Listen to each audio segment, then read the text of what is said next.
muchas gracias por invitarnos aquí a este espacio maravilloso. Un regalo que hayan querido venir a este espacio que nos acoge, a unos cuantos colectivos, el Café de Espacio, una antigua armería que nos brinda ahora todas las oportunidades y todas las posibilidades que habría si reconvertimos todo lo que tiene que ver con la violencia con propuestas realmente que defiendan las cosas importantes de la vida, ¿no? Como es un espacio de encuentro, de cultura, de ocio, de alimentación alternativa. Eso es lo que te iba a preguntar un poco, que por qué has visto interesante hacerlo aquí, qué se hacen en este espacio, qué colectivos hay o qué reuniones, qué se habla, qué se respira aquí. Este es un espacio autogestionado que nos reúne a distintos colectivos y organizaciones del ámbito social, político, cultural, que buscamos todo un sistema diferente al capitalista, un sistema que no sea patriarcal, un sistema que no sea racista, que no sea militarista, que no sea violento, que luche por la justicia social, que busque que todas las personas sean importantes y se ponga realmente la vida en el centro, ¿no? Y somos distintas organizaciones, entre ellas Alternativa Antimilitarista, en las que nos reunimos aquí, pero además ofrecemos espacios sociales, culturales, grupos de consumo, de economías alternativas, donde lo que queremos es que podamos vivir aquí aquello que queremos para el resto de la sociedad, para el resto del mundo, ¿no? Podamos, de alguna manera es como un microhuerto donde cultivamos utopías que después queremos trasplantar al resto, no solo de nuestro territorio, de toda Canarias, sino del resto del mundo, ¿no? Y también ser un espacio de intercambio, de encuentro, de poder salir del aislamiento y de la atomización que también a veces sufrimos las luchas sociales, porque está claro que las opresiones y las violencias están todas interrelacionadas, y todos los problemas y los conflictos, y este es un ejemplo de la importancia de unirnos también todas las luchas que buscamos otro mundo posible, porque todas hacemos falta, nadie sobra, ¿no? Y tú eres una persona que ha estado involucrada y sigue involucrada en bastantes luchas. Has nombrado algunas de ellas, luchas o causas, las podemos llamar de muchas formas. Sí. ¿Se eligen esas luchas o digamos es un proceso en el cual uno va conectando? Como todas las cosas en la vida, pues van siendo descubrimientos y van siendo también encuentros en los que a veces no sabe una si elige o te eligen, ¿no? De alguna manera sí que vas abriendo tu conciencia, vas abriendo tu capacidad de análisis y también de actuación, a ver cada vez más cómo está todo completamente vinculado, ¿no? Lo ecológico con la lucha contra el patriarcado, la lucha contra las violencias y la militarización, la solidaridad, la justicia, una economía alternativa, la solidaridad internacionalista. Está todo tan mezclado que a lo mejor pones durante un tiempo de la vida el foco más en una perspectiva o te pones más unas gafas que otras, pero lo más importante es ir creciendo en una visión integral y por tanto en una respuesta también global. Y sobre una de estas luchas, sobre el tema antimilitarista en concreto, sí, es el tema que me pareció más interesante comentar contigo, que estás metida en un montón de luchas. Quizás es uno de los menos conocidos. Sí. Y además lo que tú has estado trabajando, que es el antimilitarismo en este territorio, en Canarias, aunque lógicamente tiene que ver con una visión más global. ¿Cómo le explicarías a alguien en Canarias la importancia del antimilitarismo o del pacifismo? Nosotras desde Alternativa Antimilitarista MOB somos pacifistas, antimilitaristas y no violentas. El PAN, ¿no? PAN y paz están completamente vinculadas. La lucha antimilitarista es una de las luchas emancipatorias, una de las luchas de transformación social, que lo que busca es acabar con las guerras, con la violencia, abolir los ejércitos. En la lucha contra las guerras hay como tres pilares que mantienen a las guerras, ¿no? Están los pilares económicos, los pilares, por supuesto, los recursos humanos, las personas, y los pilares ideológicos. Nosotras desde el antimilitarismo lo que buscamos es acabar o intentar deteriorar estos sostenes de la guerra y acabar con las causas que la generan, ¿no? Las guerras intentan siempre mantener este orden capitalista en el que en muy pocas manos se acumula la mayoría de la riqueza, de la propiedad, del poder. Nosotras lo que planteamos desde la lucha antimilitarista es que no haya guerras, que no haya ejércitos que son los que defienden este orden. Por lo tanto, nuestra lucha es una lucha también anticapitalista, ¿no? ¿Pero son los ejércitos los que provocan las guerras? ¿O son las guerras que nos llevan a tener ejércitos para defendernos? Muy interesante la pregunta, porque las guerras necesitan de los ejércitos y los ejércitos tienen una función doble.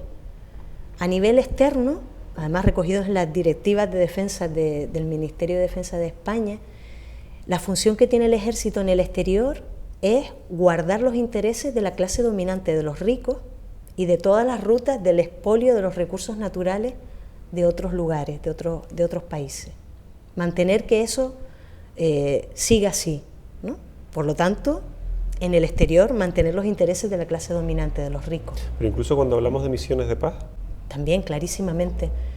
España es uno de los lugares que tiene más misiones, entre comillas, ¿no? O más intervenciones militares en el exterior. Tiene 21, ¿no? Casi al mismo nivel que Estados Unidos, y que lo que busca es un intervencionismo que simplemente salvaguarde los intereses, por una parte, de la clase dominante del Estado español y nos mantenga a los más ricos, o mantenga a los más ricos en su sistema de vida, ¿no? Pero también los ejércitos tienen otra función que es interna, que es la represión de la disidencia, ¿no? Y este es un elemento clarísimo que cada vez estamos viendo más. ¿Qué es lo que necesitan los ejércitos para maquillarse? Pues hacer unas supuestas intervenciones que nunca son humanitarias, ¿no? Y también pues legitimar su discurso pues siendo utilizados en la educación, siendo utilizados por ejemplo en aspectos como apagar incendios, etcétera, etcétera. ¿Sí? Para funciones que los ejércitos no tienen. El ejército tiene como tarea fundamental el ejercicio de la violencia o su amenaza, de tal manera que se disfraza y se maquilla, ¿no? Porque realmente hoy plantear que el ejército es un cuerpo que lo que busca es el daño para el sometimiento, la dominación, incluso para acabar o aniquilar a lo que ellos constituyen como los enemigos, que nunca o normalmente esa construcción del enemigo tiene que ver con actualmente unas amenazas muy difusas, muy genéricas, ¿no? Que lo que buscan es estar permanentemente regalándonos miedo para vendernos seguridad, ¿no? Cuando hablamos de un mundo, digamos, sin ejércitos, estamos hablando de un mundo, no un país. No vale que un país o un territorio deje de tener ejército y el de enfrente no, o sea, eso te pone en una situación de desventaja, ¿no? También se habla de las situaciones que tú lo has comentado, ¿no? Como de esa amenaza mutua, ¿no? O que en el caso, por ejemplo, nuclear es llevada al extremo, ¿no? Amenaza de autodestrucción, que genera, digamos, un statu quo de relativa paz, ¿no?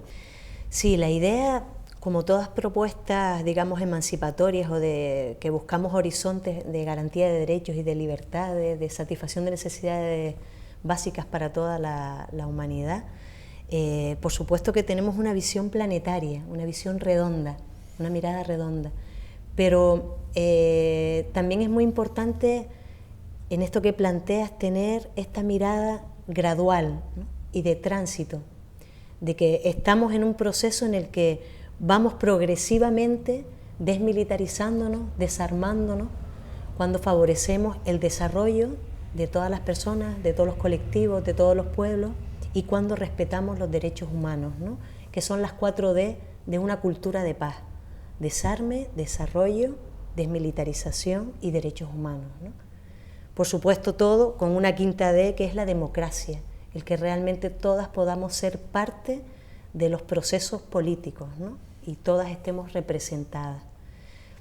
De alguna manera, lo que nos planteamos con la visión antimilitarista de la abolición de los ejércitos es una búsqueda de un mundo en el que no haya dominación, no haya violencia, no haya un ejercicio de sometimiento ni de unas personas a otras, ni de unos colectivos a otros, ni de unos pueblos a otros, sino que haya una convivencia en la que la resolución sea a través de la estrategia de la no violencia. Y como todo proceso, digamos, emancipatorio, es un proceso revolucionario, que lo que busca es un cambio de las estructuras de sometimiento y de dominación de todos estos sistemas que nos tienen oprimidas y que nos tienen sometidas a este estado de barbarie en el que vivimos, pero también es, por supuesto, siempre la búsqueda o la denuncia de eso, pero la propuesta también de otras maneras de vivir, otras maneras de relacionarnos, otras maneras de ser, ¿no? Hoy el concepto de seguridad está secuestrado por lo militar. Nosotras queremos recuperar el concepto de seguridad de Naciones Unidas, que plantea que la seguridad hoy y siempre tiene que ser el que todas las personas, todos los pueblos y todos los colectivos puedan desplegar todas sus potencialidades y todas sus capacidades y tengan todas sus necesidades básicas satisfechas, garantía de derechos y garantía de libertades. Esto es seguridad. Seguridad no es lo militar, por tanto, ¿no? Y dentro de ese secuestro también nos han secuestrado la palabra defensa. La defensa siempre lo vinculamos a la defensa de lo militar y por lo tanto la necesidad de ejércitos, la necesidad de guerras, etcétera, etcétera, ¿no? Esa defensa militar defiende los intereses de la clase dominante, de los ricos. Nosotras planteamos una defensa popular no violenta, una defensa de lo social, una defensa realmente de las cosas más importantes. Y siempre nos gusta hacer la comparativa, por ejemplo, lo que se invierte en los presupuestos del 2019 en gasto militar cada día en el Estado español es de 87 millones de euros. Con 87 millones de euros, todo lo que se podría potenciar en alimentación, servicios sociales, sanidad, educación, vivienda, realmente aquellos elementos que nos hacen ser a todas las personas felices y con derechos y con libertades, ¿no? Esa es nuestra propuesta, ir haciendo un tránsito entre ese concepto de seguridad militar que defiende a unos pocos, a un concepto de defensa popular, social y realmente de seguridad humana.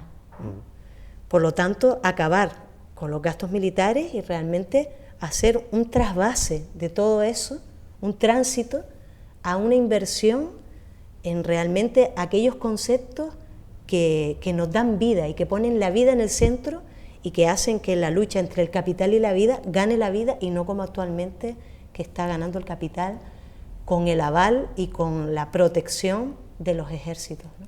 Y dentro de este nuevo concepto de defensa o de seguridad, entiendo que son esas acciones de presión, ¿no? de llamada de atención. Por ejemplo, el año pasado, cuando estuviste en Bruselas y estuviste detenida, creo que fueron unas horas, para quien no te conozca, dentro de todo esto que tú estás comentando, de la solidaridad y del amor, tú también tienes ese perfil, digamos, un poco más combativo, en el que acudes, ¿no? Con compañeros y con compañeras, por ejemplo, a reuniones de la OTAN en Bruselas, en Portugal. De la contracumbre. No nos invitan a las reuniones de la OTAN directamente, sino nosotras... Que estaría muy bien que les invitaran también.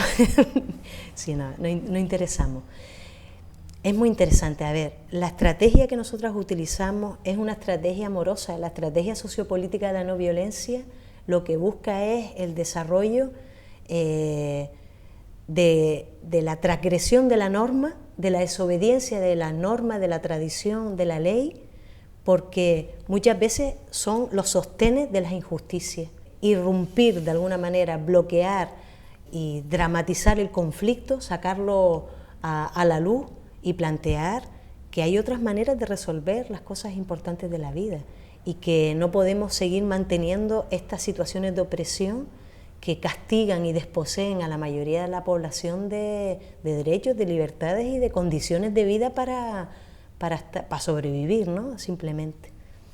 Esas estrategias nos llevan a ser parte de algunos acontecimientos a nivel internacional, Feria de Armas, cumbres de la OTAN, que es el brazo armado del capitalismo, o de otras maniobras militares, etcétera, etcétera, donde lo que hacemos es poner en el centro que esto no puede seguir siendo así, no delegamos en ningún poder institucional para poder expresarnos, sino que lo hacemos directamente de una manera colectiva, pública, y siempre asumiendo las consecuencias de aquello que hacemos, ¿no? Porque nos parece que todo se puede aprovechar para compartir el mensaje que queremos comunicar, que es que otro mundo sin violencia es posible, es necesario y hoy es urgente. ¿Y qué está pasando en el mundo? ¿Qué está pasando en Europa? ¿Qué va a pasar este año, este 2019? Está todo cambiando tan rápido. ¿Qué está pasando en las fronteras? ¿Qué está pasando con la inmigración? ¿Cómo lo ven ustedes de todo esta forma, este pensamiento, esta sensibilidad en realidad?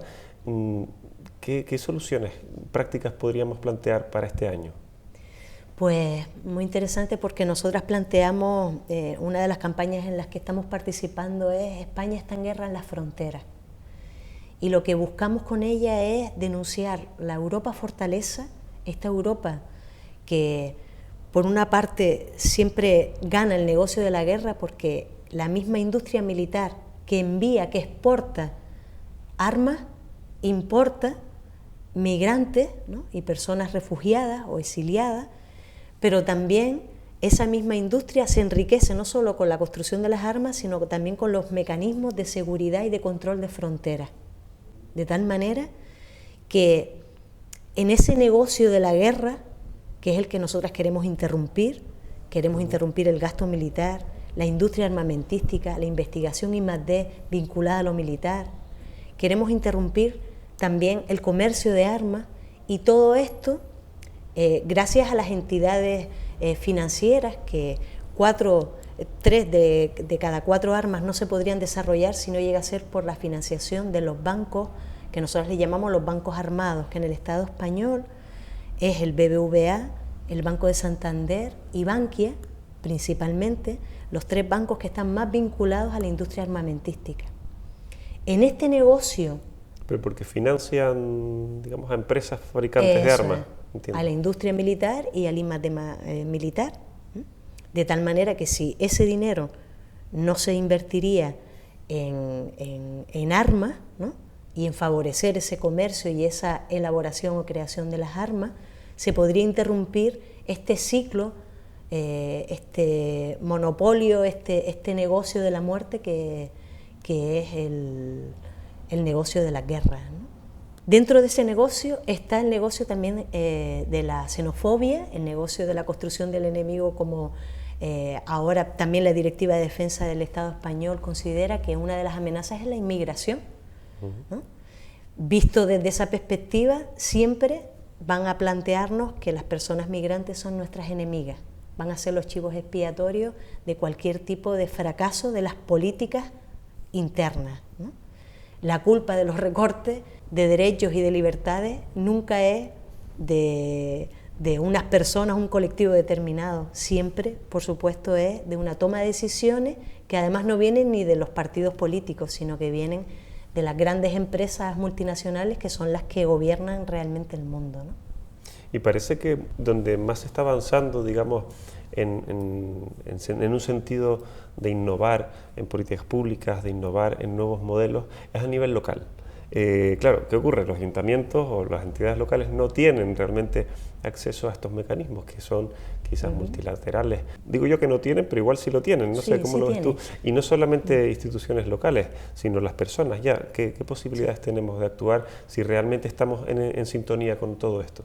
Tenemos muchísimas posibilidades de plantear alternativas, ¿no? Nosotras, por ejemplo, planteamos, frente a la banca armada, no colaboración, boicot a esos bancos y ser parte de procesos de economía social y solidaria y de entidades financieras éticas, por ejemplo, FIARE. Es decir, frente a las situaciones en las que no queremos colaborar, construir alternativas diferentes es una manera de construir una defensa alternativa, que es parte del antimilitarismo. Frente al gasto militar y a nuestra contribución personal a través de la declaración de la renta al gasto militar, la objeción fiscal al gasto militar, una campaña que lleva en el Estado español más de 30 años y que lo que supone es expresar públicamente y colectivamente que no queremos colaborar con el dinero de nuestros impuestos en el gasto militar. Y lo que hacemos es detraer ese dinero a otro tipo de propuestas que nos parecen que realmente nos defienden en lo que nosotras queremos defender, ¿no? En proyectos concretos, sociales, políticos, culturales, de comunicación alternativa, etc. Frente a las situaciones, por ejemplo, de la industria armamentística, boicot a ese tipo de empresas, incluso interrumpir la posibilidad de que construyan armamento o que construyan o vendan, que recordemos que España es el 6º lugar del mundo donde más comercio de armas hay, y más, está entre el 6º y el 7º durante todo el ciclo de los años del año 2000, ¿no? Frente a la propuesta, por ejemplo, de la utilización de nuestro territorio, nuestro mar, nuestra tierra para las maniobras militares, para la preparación o los ensayos de la guerra, que después se hace en los lugares donde viene la gente migrante, no permitir que nuestro territorio, ni que nuestras aguas, ni que ninguna de nuestras infraestructuras sea utilizada para los ensayos de la guerra, ni para nada que tenga que ver con lo militar. ¿Te refieres al tema de Canarias como centro de operaciones militares en África? Eso es, sí. Y en ese sentido, nosotros buscamos un territorio neutral, un territorio plataforma de paz, un territorio que sea ejemplo, no que sea objetivo militar, porque realmente participamos, Canarias, en todo el movimiento, digamos, de guerra y de intervención militar del Estado español en el exterior. Nosotros lo que planteamos es una utilización de nuestro territorio, de todos nuestros recursos e infraestructuras para la vida, para las cosas importantes de la vida, incluso como lugar entre continentes para la búsqueda del diálogo y de una cultura de paz, una cultura de resolución de los conflictos por otras vías, ¿no? La no colaboración, por ejemplo, con proyectos de investigación en las que estén vinculadas empresas armamentísticas o que estén vinculados directamente al Ministerio de Defensa o cualquier situación militar. En nuestras universidades en Canarias hay mucho colaboracionismo en relación al Ministerio de Defensa, incluso algunas políticas directamente de la OTAN, y también mucha contribución con empresas y con entidades financieras completamente vinculadas con la industria armamentística. Pues no colaborar, hacer objeción laboral, objeción de conciencia, objeción de participación en determinados proyectos, es uno de los elementos que podemos hacer. Y después, muy importante para todas nosotras, es todo un trabajo de restitución y solidaridad internacionalista. Un trabajo por la justicia social, porque la paz tiene que ir acompañada del pan, ¿no? Y de la redistribución de la riqueza y de la redistribución del poder. Y eso nos conlleva también todo un trabajo en el antimilitarismo de fortalecer los procesos de empoderamiento personal, colectivo, comunitario, para que realmente cada vez el poder dominante, que se basa fundamentalmente en el ejercicio de la violencia para imponernos un sistema determinado, pues nosotros lo que planteamos es desobedecer y contribuir a construir alternativas de apoyo mutuo, autogestionadas, más comunitarias, que realmente fortalezcan el empoderamiento de todas las personas para tomar decisiones en lo que realmente queremos de nuestra vida, ¿no?